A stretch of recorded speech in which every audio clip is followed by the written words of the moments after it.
Well, I just ran the first 5 sight-in shots at 25 yards through the 30-30 Handi-Rifle. It's a pretty basic setup. It's just got a Weaver base and rings and an old K4 on it. Shot pretty good there at 25 yards. They grouped a little bit low and right, but not too bad. They're touching the black there in a reasonably good cluster. So I'm just gonna go wild here, and I've got 2 rounds left here in the ammo holder on the side of the rifle. I'm gonna see if I can hit the 150-yard plate out there. It's a pretty good size plate, so it's not a particularly tough shot, but with only being the 6th shot out of the rifle, let's see if I can get it.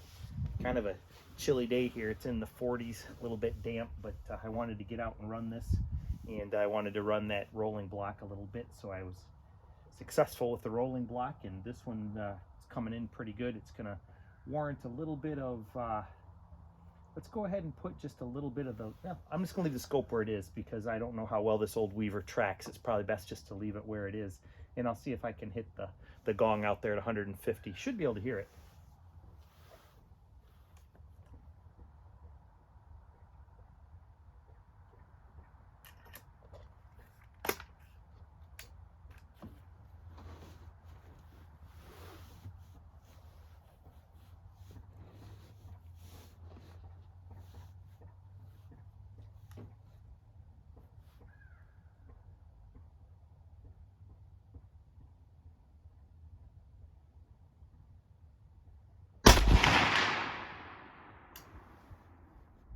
Well, I don't know if you could hear it, but it's swinging, so I hit it.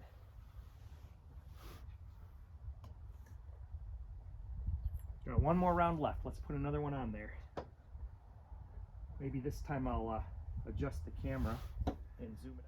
All right, there you can see it. That white one is the one I'll be shooting at.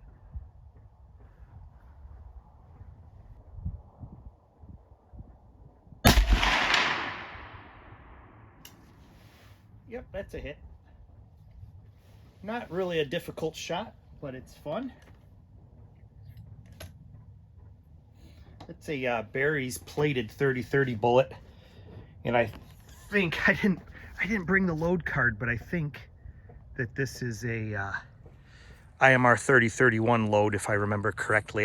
The load card's laying on the bench at home, but I'm just going to go ahead and put this scope cap back on there, and or maybe I will put the scope cap back on there and change it up later. I didn't want to move it before that shot because I don't know how well this old Weaver tracks. It's brought it out in the cold here, so everything's kind of goofy looking with the fingerprints and stuff, but I just brought the rounds that were in the ammo holder here because I just wanted to get it sighted in. But let's go ahead and take a look at that 25-yard paper while we're at it. Oh, it's just kind of damp and chilly out here. It's what, the 27th of December, I guess. But at 25 yards, the point of impact was pretty close, so I just left it there. This was just after a quick bore sighting.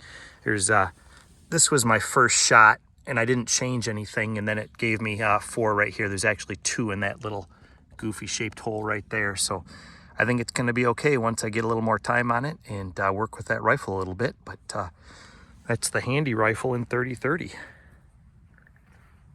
And out there on the hill, see if I can zoom a little better. It only goes to 3, I guess. The big white one is the one that I was shooting at. That's 150 yards from where I was shooting.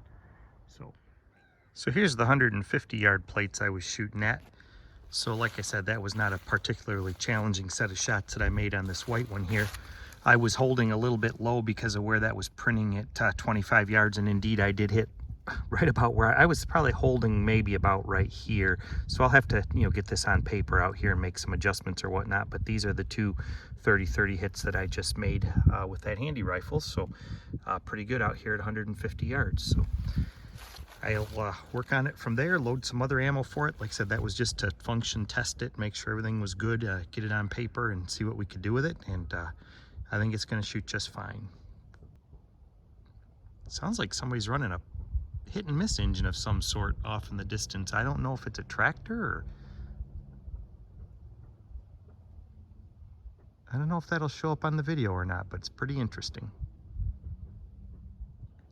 Well, I didn't they're shooting back.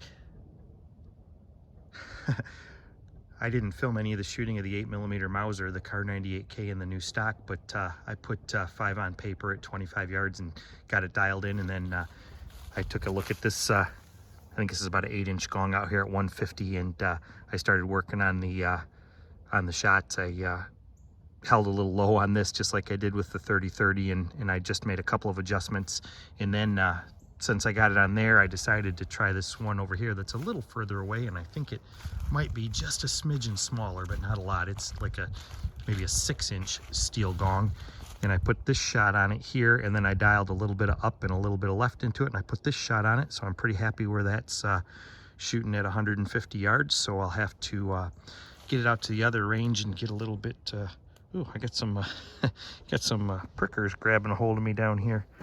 I'm out here at the Mosquito Ranch in the wet weather, and this got some thorns on it. It's grabbing onto me. It's stuck on my pocket up here. Get off of me. Got her fixed. But anyway, it looks like we've got a good setting at 150, so we'll get out to the other range and I'll stretch her out to 300 to get it dialed in, and I think that's what I'll run for optics in the military shoots next year at the 300-yard bolt action. So there we go. Pretty good day shooting out here at the Mosquito Ranch. A little bit wet and chilly, but not bad for December. And hey, everybody say thanks to Mark for letting me shoot out here. We'll talk to everybody later. Can still hear that hit and miss engine out there.